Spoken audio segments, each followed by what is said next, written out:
Doctor এমনিতেই তো গরমে মাথা নষ্ট, তার উপর আবার কোনো ক্লু পাইতাছি না। এই কেসটা আমরা সলভ করবো কেমনে? স্যার আপনি ক্লু খুঁজলে তো পাইবেন, আপনি তো করতেছেন খালি ধান্দা।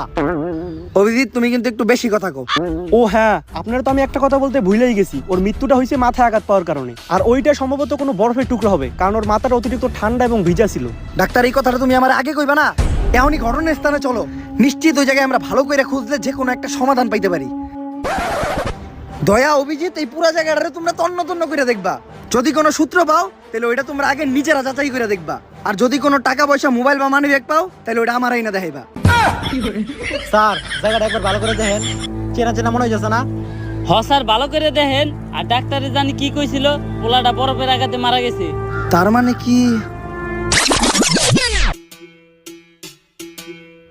দয়া অভিজিৎ আরো জোরে জোরে ঢোল। স্যার আর কত জোরে ঢলমু? ঢলতে ঢলতে তো আপনার পিঠার খাল তুলে নিলাম। আরে বেটা তাও তো গরম কমে না। ও মাবুদ দুবাইয়ের মতো গরম দিলা, কিন্তু শেখে মতো বিবি আর টাকা তো দিলা না। স্যার বিবির কথা উঠাতে একটা কথা মনে পড়লো। এত কষ্ট করে বরফ না ডইলে যদি একটা বিয়া করতেন, তাহলে শ্বশুর বাড়ির থেকে যৌতুকে একটা এসি আনতে পারতেন। দয়া তুই তো ভালো বুদ্ধি দিতেছস, তাড়াতাড়ি বরফ সরা। ফেসবুকে এখনই একটা স্ট্যাটাস লাগাই, চরিত্রবান মেয়ে পাইবা না পাই, যৌতুকে একটা এসি চাই। বিয়া করবো, এসি নিবো। স্যার তাহলে বরফটা কি করবো? ওটা জঙ্গলে ফেলাই দে। আর যখনই আমরা দুইজনে মিলে বরফটা জঙ্গলে ফালাইতে গেছি, হয়তো তার কিছুক্ষণ আগে ছেলেটা গরমের কারণে টয়লেটে না যায় প্রকৃতির মাঝখানে বাতাসে বসে ইম্পর্টেন্ট কাজ সারতে আসছিল।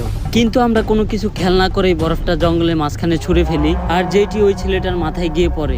আর গরমের ভিতর দুপুরবেলা টয়লেটে না যে জঙ্গলে হাঁকতে যাওয়ার জন্য ওই ছেলের জন্য কাল হয়ে দাঁড়ায়। তাইলে স্যার ও কি আমাগো কারণে মরছে? স্যার আমি আর অভিজিৎ তো এখন মার্ডার মামলার আসামি, এখন আমাগো কি হইব? আরে তোরা চিন্তা করস কে? আমি আছি না, আমি থাকতে তো করে কেউ কিছুই করতে পারবো না। স্যার আপনি ঠিকই কইছেন, আপনি থাকতে আমাকে কেউ কিছু করতে পারবো না, খালি 10 বছরের নিকে জেলে বইরা দিছে।